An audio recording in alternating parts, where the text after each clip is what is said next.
Assalamu alaikum wa rahmatullahi wa barakatuh. Pali funso apa limene ambira kufunsa kunena kuti kodi chisilamu chimati bwanji pa nkhani yokhudza kuwaka manda, chifukwa zikuonetsa kuti ambiri mwa asilamu ntchito imene akuikonda, kaya mwina ndalama zawachulukira, kaya mwina ndi kusazindikira, kaya kuzindikira koma makani chabe. Kodi chisilamu chikuti bwanji? Pali hadithi yomwe ili yodziwika kwa basi, mamuhadithin ochuluka adaisunga, yomwe Jabir ibn Abdullah radiyallahu an akufotokoza kuti mtumiki wa Allah sallallahu alayhi wa alihi wa sallam naha an yujassasa alqabr, analetsa kuwaka manda, chinthu choyamba chimenecho. Wa an yuqa'ada alayhi, komanso kukhalira pa manda apo. Mwachitsanzo anthu apita kumanda basi podikirira kuti maliro aja ayikidwe, iwo aja amakhala pa mtumbira, kapena mwina ena okumba aja adzukulu aja akudikirirana kuti amene akukumba aja akatulukamo abwere ena, iwo aja amakhala pa mtumbira. Zimenezo mtumiki analetsa. Wa an yubna alayhi, komanso kumanga apo china chake pamwamba paja pamandapo, ngati mmene anthu ena akumpoto kwa amachitira. Tikapita kurumphi, ine nazona ndi maso anga kurumphi uko amamanga tinyumba kani mandawo ndi amafumu akudziwa eni yake, koma ndinaona ndithu kanyumba katamangidwa pamwamba pamandapo, malata ake ndikukhomerera ndithu. Zimenezi ndi zoletsedwa. Aliyense amene amachita zimenezi amapeza nsambi, whether ndiwe wamkazi ukupanga zimenezo, whether ndiwe wamwamuna. Ndipo choyenereka kuchita panopa ndikupita kumandako, ngati munapanga zimenezo musakuzindikira, ndikukaphwasula zimenezo, kuchotsa ndikupasiya pali doti, simenti asapezeke pamwamba pamanda. Pachifukwa chani? Tikabwera mu kufotokoza kwa Imamu Ash-Shafi'i, yakunena kuti ra'aytul a'immata bi Makkah, ndidawaona ineyo maimamu atsogoleri akuluakulu amene amatsogolera asilamu ku Makkah mu nthawi imene iyeyu adali ku Makkah, ya'muruna bihadmi ma yubna, akulamula kuti chigumulidwe chilichonse chimene chamangidwa pamwamba pamanda.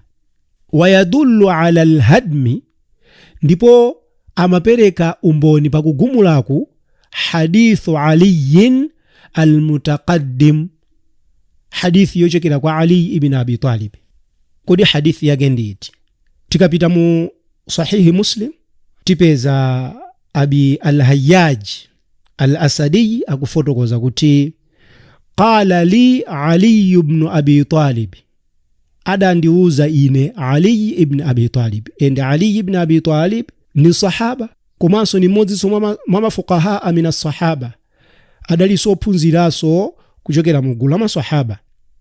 Ndipo akumuuza uyu yemwe ali tabi'i, ala abi'athuka ala ma ba'athani alayhi rasulullah sallallahu alayhi wasallam, kodi iwe ukufuna ndikutumize pa ulendo ngati umene adanditumiza ine mtumiki wa Allah sallallahu alayhi wasallam? Kodi ulendo udali wotani? Alla tad'a timthalan, ulendo woti iwe usasiye chilichonse chimene chasemedwa illa tamastahu, kupatulako kuti uchiphwasule chimenecho. Chilichonse chimene chasemedwa, chimene anthu akuchipembedza, chimenecho uchiphwasule. Wala qabran, komanso pasakhale manda mushrifan, amene ali wokwera, illa sawaitahu, pokapoka kuti wawafafanize mandawo akhale levo yofanana. Lero lino anthu achuma akutenga simenti, njerwa, kwale and the like, ndikukawaka pamanda pacha, kapena kukagula kumene malo amene amakagulawo ndikukachikhazika pamene paja. Ndicho linga chonena kuti manda amene wo akhale differentiated from manda anthu ena.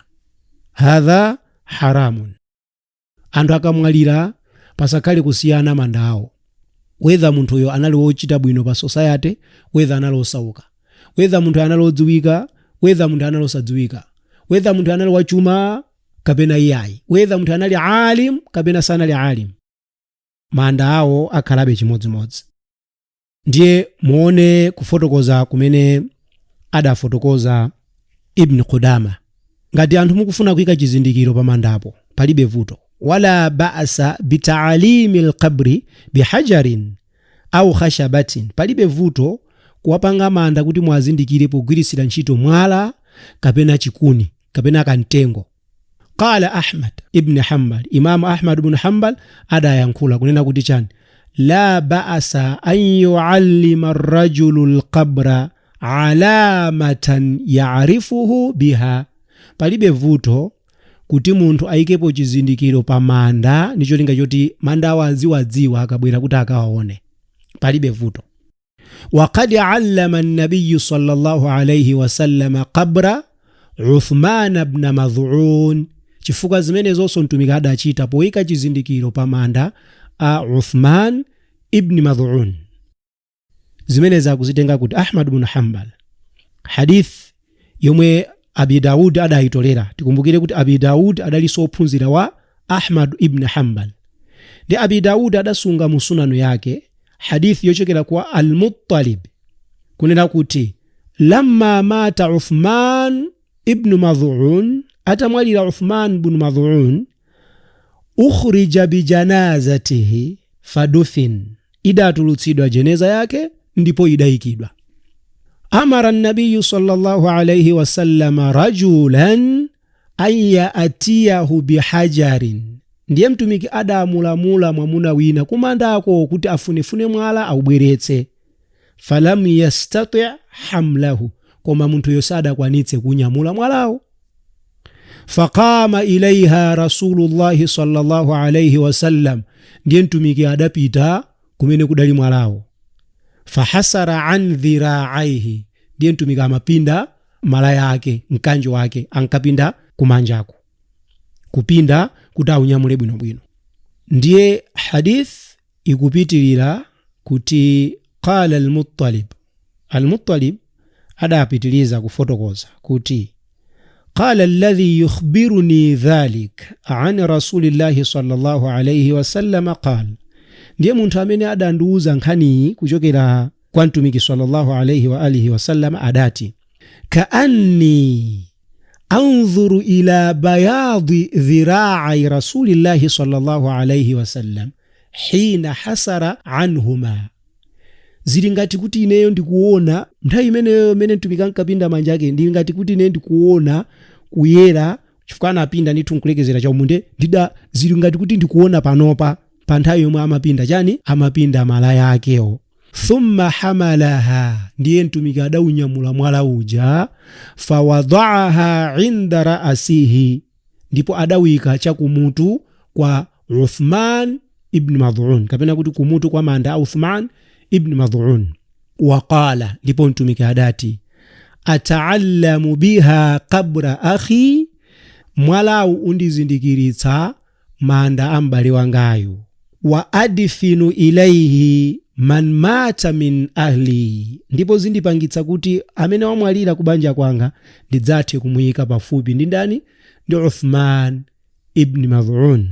Uyu ndi mtumiki wa Allah sallallahu alayhi wasallam yemwe pamanda amasahaba ake amayika chizindikiro cha mwala, samamangapo kupanga plasta kapena kumangapo kanyumba kakang'ono.